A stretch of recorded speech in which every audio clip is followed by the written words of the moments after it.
네, 우리 마태복음 26장 42절에서 46절까지 한 목소리로 읽겠습니다. 42절입니다. 다시 두 번째 나아가 기도하여 이르시되 내 아버지여 만일 내가 마시지 않고는 이 잔이 내게서 지나갈 수 없거든 아버지의 원대로 되기를 원하나이다 하시고 다시 오사 보신즉 그들이 자니 이는 그들의 눈이 피곤을 함이니라. 또 그들을 드시고 나아가 세 번째 같은 말씀으로 기도하신 후 이에 제자들에게 오사 이르시되 이제는 자고 쉬라. 보라 때가 가까이 왔으니 인자가 죄인의 손에 팔리느니라. 일어나라 함께 가자. 보라 나를 파는 자가 가까이 왔느니라. 아멘. 오늘 말씀 가운데 하나님의 은혜가 있기를 간절히 소망합니다. 고난주간 목요일을 보내고 있습니다. 고난주간 목요일 때는 무슨 일이 있었을까? 성경을 보시면 아시겠지만 최후의 만찬과 함께 예수님께서 하셨던 고별 설교가 있었고요. 우리가 많이 알고 있었던 피땀을 흘리셨다라고 하는 겟세마네 동산에서의 기도가 있었습니다. 고난주간에서 가장 우리가 악당이라고 해야 될까요? 나쁜 역할을 감당한 사람이 누구냐라고 물어보면은 아마 가룟 유다라는 이 의견에 있어서는 누구도 이견을 달리하지 않으실 겁니다. 가룟 유다가 정말 나쁜 사람이고 악당임에도 불구하고 우리가 잘 기억해야 될 사실 하나가 있어요. 그게 뭐냐면요. 가룟 유다도 제자의 사역을 감당할 때 무엇을 했냐면 병고침의 사역을 감당했고요. 귀신을 쫓아냈고요. 권세를 갖고 능력을 갖고 복음을 전했던 사람이라는 것은 성경에 나와 있는 기정사실입니다. 제자였습니다. 이게 참 놀랍더라고요.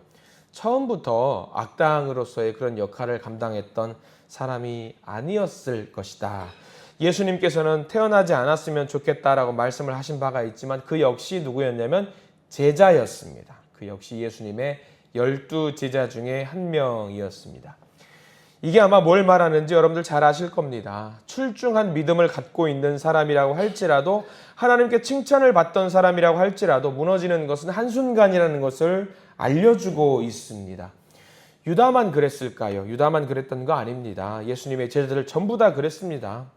다른 제자들도 마찬가지였어요. 베드로도 마찬가지고요. 모든 제자들이 하나같이 다 무너졌던 제자들이었다라는 사실. 그래서 우리가 주일날에도 말씀을 한번 드렸던 것 같습니다. 예수님께서 십자가에 달리실 때 제자들 중에 딱 한 명만 남아있었다라고 말씀을 드렸습니다. 누구였죠? 요한만 남아있고 모두가 다 도망쳤다라는 것. 굉장히 중요한 사실입니다. 모두 무너졌다. 모두 무너졌다. 왜 이게 무너질 수밖에 없었느냐 하면은 이 싸움이 육체적인 싸움이 아니라 영적인 싸움이기 때문에 그렇습니다. 육체의 싸움도 우리가 인간인지라 이기기가 어려워요. 그러면 영적인 싸움은 얼마나 더 힘들까? 정말 어렵다라는 거죠. 그래서 예수님은 그 영적인 싸움에서 이기게 만들기 위해서 반드시 필요한 것이 있는데 그게 무엇이냐라는 것을 몸소 보여주셨습니다. 그게 무엇이었습니까? 기도였다라는 사실입니다. 우리가 정말 쉬지 않고 말씀과 기도로 우리의 온몸을 무장하지 않으면 안 됩니다.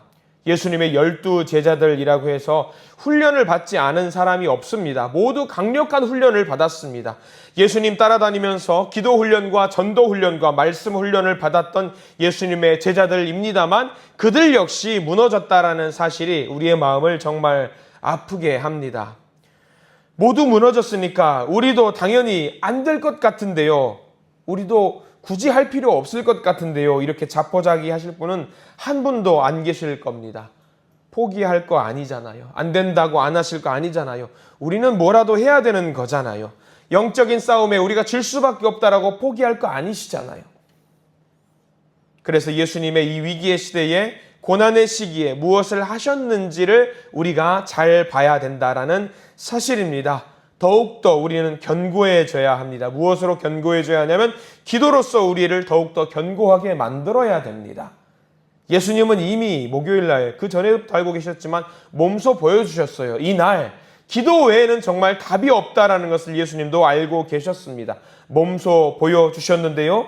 우리 성경 말씀을 읽은 말씀 말고요. 36절 말씀을 한번 볼까요? 마태복음 26장 36절 말씀에 이렇게 나와 있습니다. 36절입니다. 이에 예수께서 제자들과 함께 겟세마네라 하는 곳에 이르러 제자들에게 이르시되 내가 저기 가서 기도할 동안에 너희는 여기 앉아 있으라 하시고, 자, 거기 밑줄 그으셔야 됩니다. 내가 저기 가서 기도할 동안에. 예수님은 이 위기의 시기에 이때에 기도 말고는 본인이 할 수 있는 게 없다라는 것을 알고 계셨습니다. 내가 저기 가서 기도할 동안에. 예수님도 인간의 몸으로 이 땅 가운데 오셨기 때문에 인간의 마음과 생각이 있었던 분입니다. 어떤 고통의 현장을 경험하게 될지 미리부터 다 알고 계셨습니다. 그래서 이 시기를, 이 때를, 이 위기를 때를 자기의 힘으로 감당하실 자신이 없으셨습니다. 인간이기 때문이지요. 어떻게 기도했느냐? 넘어가서 39절 말씀 볼까요? 눈물로 기도하셨던 모습이 여기 나와 있어요. 39절을 같이 읽습니다. 조금 나아가사 얼굴을 땅에 대시고 엎드려 기도하여 이르시되 내 아버지여, 만일 할만하시거든 이 잔을 내게서 지나가게 하옵소서. 그러나 나의 원대로 마시옵고 아버지의 원대로 하옵소서 하시고. 이 39절의 기도는요, 정말 귀감이 되는 기도라고 할 수 있습니다. 얼마나 간절하게 기도하셨는지 성경 말씀에 나와 있습니다. 얼굴을 땅에 대시고 엎드려 기도하셨다. 간절한 마음으로 기도하신 거죠. 세상 사람들은 이 39절 말씀을 보고 그렇게 말합니다. 이 기도가 무슨 간절한 기도냐? 예수라며 하나님의 아들이라며, 근데 이 기도가 고작 보니까 살려달라는 기도, 그거 아니더냐라고 세상 사람들은 말을 합니다. 근데 우리는 알고 있습니다. 이 기도가 살려달라는 기도가 아닙니다. 그냥 살려주세요, 이 기도가 아닙니다. 여기 나와 있는 39절의 잔, 이 잔이라고 하는 것은요, 고난입니다. 죽음입니다. 근데 이게 단순하게 죽는 것이 아닙니다. 예수님께서 말씀하셨다는 건 피하게 해달라고 말하는 것은 이 잔인데요. 이 잔, 이 죽음은 뭐냐면요, 하나님과의 관계가 단절되는 것을 말하거든요. 그냥 죽는 것이 아니에요. 관계가 단절되는 것을 의미합니다. 관계가 단절되었으니까 다시 복원하면 되지, 다시 회복하면 되지. 맞아요, 그러면 됩니다. 근데 이 관계 단절이 어떤 의미를 갖고 있느냐? 창세 이래로, 하나님이 세상을 만드신 이래로 성자 예수님이 성부 하나님과 관계가 단절된 적이 단 한 번도 없습니다. 관계가 계속 맺어져 있어요. 단 한 번도 끊어진 적이 없습니다. 근데 성경을 통해서 예수님과 하나님이 관계가 단절된 적이 딱 한 번 있어요. 유일한 순간이 있는데 그때가 언제인 줄 아시지요? 십자가의 순간입니다. 딱 한 번 관계가 단절이 되었어요. 예수님은 경험해보지 못한 그런 상황이지요. 하나님과 관계가 단절이 되었다? 상상할 수도 없는 것입니다. 단지 죽는 것으로 끝나는 게 아니라 관계가 단절되는 것을 견딜 수가 없어 하신 거예요. 전에 한번 예를 들어서 말씀을 드렸던 내용 중에 시장이나 마트에서 아이를 잃어버린 부모님에 대한 이야기를 한 적이 있습니다. 제가 그때 말씀을 드렸을 때는 누구의 관점에서 그 이야기를 했냐면요, 부모님의 관점에 대해서 이야기를 말씀을 드렸어요. 부모님은 막 울면서 자녀를 찾았다라고 이야기를 드렸습니다. 반대로 한번 생각을 해보십시오. 아이의 입장에서 어땠을까요? 그 순간에 아이 주변을 둘러봐도 부모님이 안 계셔요. 아무도 아는 사람이 없어요. 그러면 그 아이의 상황, 그 아이의 마음은 어떨까요? 혹여 그런 경험이 있다라고 한다면 나중에 자녀들에게 한번 물어보십시오. 그때의 기억이 나더느냐, 나냐 물어보십시오. 아마 아이들은요 잊어버릴 수도 있겠지만 대부분의 아이들은요, 그 순간에 그 꼬맹이였을 때에 내가 엄마 아빠를 잃어버렸다는 생각을 고스란히 기억에 갖고 있는 아이들이 많습니다. 왜? 그때 감당할 수 없는 충격은 이루 말할 수 없는 상황이기 때문이죠. 우리 예수님도 마찬가지였습니다. 관계가 단절된다라는 것을 상상해 보신 적도 없어요. 그럴 이유도 없고요. 그럴 필요도 없는 분입니다. 그런데 예수님께서 십자가를 통해서, 죽음을 통해서 그것을 경험하셔야 되기 때문에 그것이 끔찍히도 경험하기 싫은 그 일이거든요. 참기 어려운 고통이었습니다. 그래서 예수님께서는 오늘 마태복음 26장에 3번이나 기도를 하셨습니다. 살려주세요, 그게 아니었어요. 살려주세요, 그게 아니라 이 관계 단절, 하나님과의 나와의 이 관계가 단절되는 것을 저는 도저히 견딜 자신이 없습니다. 이 인간의 육신으로는 견딜 자신이 없습니다. 그것을 기도하셨던 겁니다. 그러나 예수님의 기도가 정말 귀감이 되는 기도인 이유가 뭐냐? 자기의 뜻을 끝까지 주장하지 않으셨다라는 사실입니다. 오늘 우리가 읽었던 이 기도의 제일 끝자락에 그렇게 나와 있지요. 그러나 나의 원대로 마옵시고 아버지의 원대로 되기를 원합니다. 그리고 마침내 십자가의 길을 걸어가셨습니다. 십자가의 길은 가실 필요가 없어요.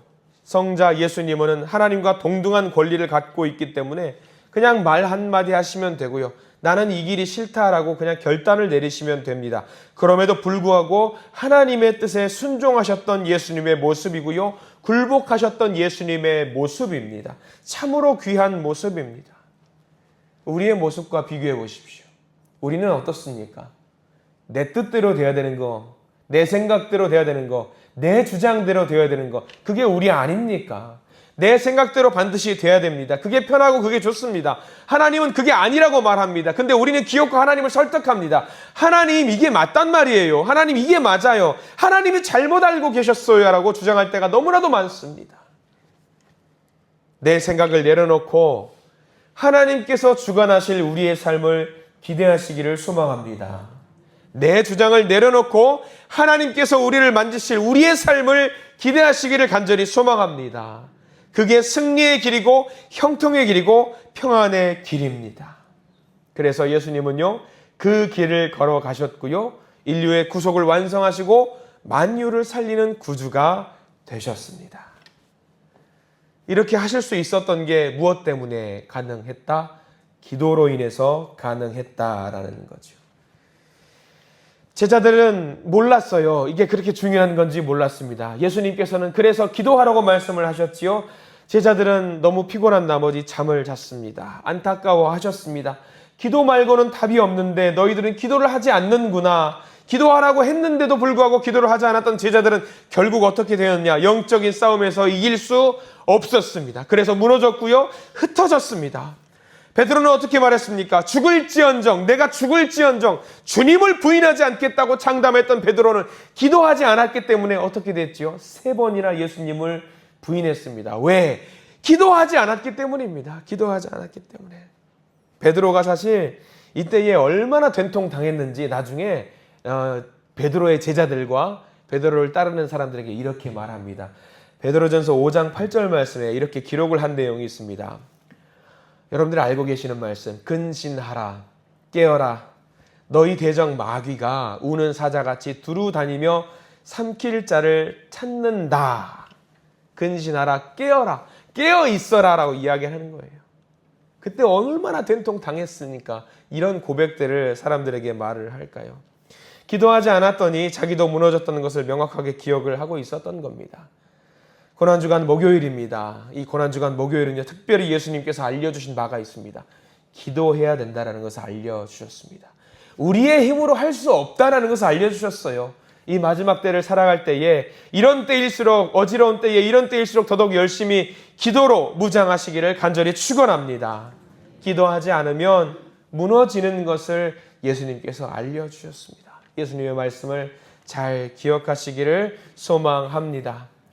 우리가 순간순간 주님과 바른 관계가 유지될 수 있게 해달라고 기도하셔야 합니다. 그게 제일 중요합니다. 살려달라는 기도는 의미가 없습니다.